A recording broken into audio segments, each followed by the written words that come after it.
Botsa సత్యనారాయణపై focus చేసింది TDP. Botsa మరోసారి అసెంబ్లీలోకి రావద్దని టార్గెట్ పెట్టుకుంది.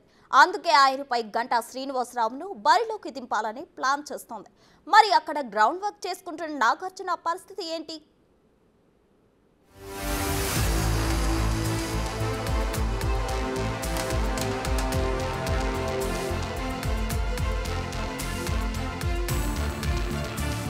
జగన్ సర్కార్లో కీలకంగా ఉన్న బొత్స సత్యనారాయణకు టీడీపీ షాక్ ఇవ్వాలని చూస్తున్నట్టు ఉంది.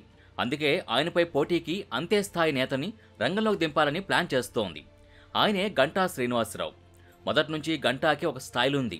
అదేంటంటే పోటీ చేసిన నియోజకవర్గంలో రెండోసారి మళ్లీ పోటీ చేయరు. ఇప్పటివరకు పోటీ చేసిన 5 ఎన్నికల్లో గంటా తీరు ఇదే. పోటీ చేయడం ఒక ఎత్తు అయితే అన్ని ఎన్నికల్లోనూ గెలవడం మరో ఎత్తు. చీపురుపల్లి నుంచి బొత్స సత్యనారాయణకు చెక్ పెట్టాలని టీడీపీ పనిచేస్తోంది. అందులో భాగంగా గంటా శ్రీనివాసరావుని అక్కడికి పంపించాలని ప్లాన్ చేస్తోంది. ఇంతకీ బొత్సకు గంటా సరైన పోటీయేనా అనే ప్రశ్న అక్కడ జోరుగా వినిపిస్తోంది. ముఖ్యంగా విజయనగరం జిల్లాలో ఇంతకు మించిన బ్రేకింగ్ మరొకటి లేదంటే అతిశయోక్తి కాదు.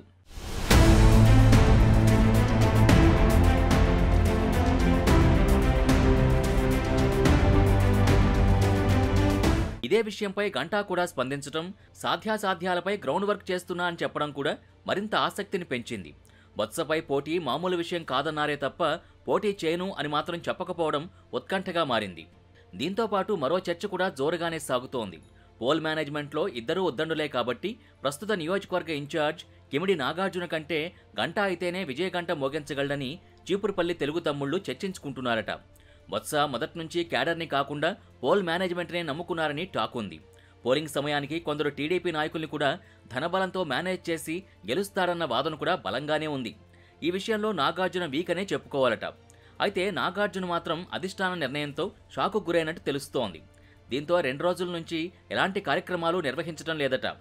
జిల్లా అధ్యక్షుడిగా నియోజకవర్గం ఇన్ఛార్జిగా ఉన్న తనని సంప్రదించకుండా ఇలాంటి నిర్ణయాలు బహిర్గతం చేయడం పట్ల మనస్తాపానికి గురైనట్టు వెనికిడి. ప్రస్తుతానికి ఎవరికీ టచ్లో కూడా లేడన్నది టాక్. ఫోన్లు స్విచ్ ఆఫ్ చేసి సైలెంట్ మోడ్లోకి వెళ్ళినట్టు తెలుస్తోంది. పార్టీ క్యాడర్, జిల్లా నాయకులు ఎంత ప్రయత్నిస్తున్నా ఆయన దొరకడం లేదట. ఏదో ఒక హామీ ఇవ్వకుండా ఉన్నపళంగా పక్కన పెట్టేయడం అంటే పూర్తిగా వాడుకుని వదిలేశారన్న భావంలో ఉన్నట్టు నియోజకవర్గ క్యాడర్ డిస్కస్ చేసుకుంటోంది. వేరే కాన్స్టిట్యున్సీస్లో అది ఒక విశాఖపట్నంలో చేశాను. అనకాపల్లి పార్లమెంటుగా ఫస్ట్ వచ్చాను కాబట్టి ఆ పార్లమెంట్ పరిధిలో చోడవరం, అనకాపల్లి ఎమ్మెల్యేలు చేశాను. నేను వైజాగ్లో ఉంటాను కాబట్టి వైజాగ్ చుట్టుపక్కల ఉన్న భీమ్లో నాతో చేశాను. ఇప్పుడు చీపురుపల్లి అనేది ఇట్స్ ఏ సర్ప్రైజ్ అండ్ కొత్త నాకు ఒక న్యూస్ అది. ఎందుకంటే మన జిల్లా కాదు, పక్క జిల్లా. నాకు ఇక్కడ నుంచి 150 కిలోమీటర్స్ దూరంలో ఉన్న ప్రాంతం.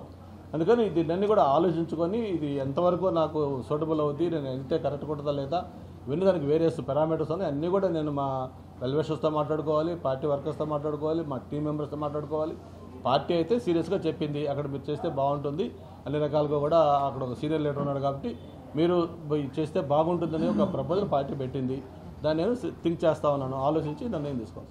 ఇక గంటా విషయానికి వస్తే మొదటిసారిగా 1999లో గంటా అనకాపల్లి ఎంపీగా పోటీ చేసి గెలిచారు.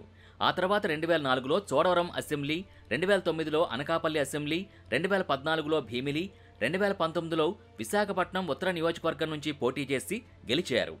రాబోయే ఎన్నికల్లో గంటా ఎక్కడ పోటీ చేయాలి అన్నది పెద్ద సమస్యగా మారిందట. అందుకే చంద్రబాబు నాయుడు అన్నీ ఆలోచించి గంటాను విజయనగరం జిల్లా చీపురుపల్లి అసెంబ్లీకి పోటీ చేయమని ఆదేశించారట. ఈ నేపథ్యంలో పోటీకి దిగితే విజయం గంటాని వరిస్తుందా లేక బొత్సనే విక్టరీ కొడతారా వేచి చూడాలి. మొత్తంగా గంటా ఎంత సమర్థుడైనప్పటికీ లోకల్గా ఉంటూ క్యాడర్ని బలోపేతం చేసిన నాగార్జున సపోర్ట్ లేకపోతే విజయ ఢంకా మోగించడం కష్టమనే అభిప్రాయం వ్యక్తమవుతోంది.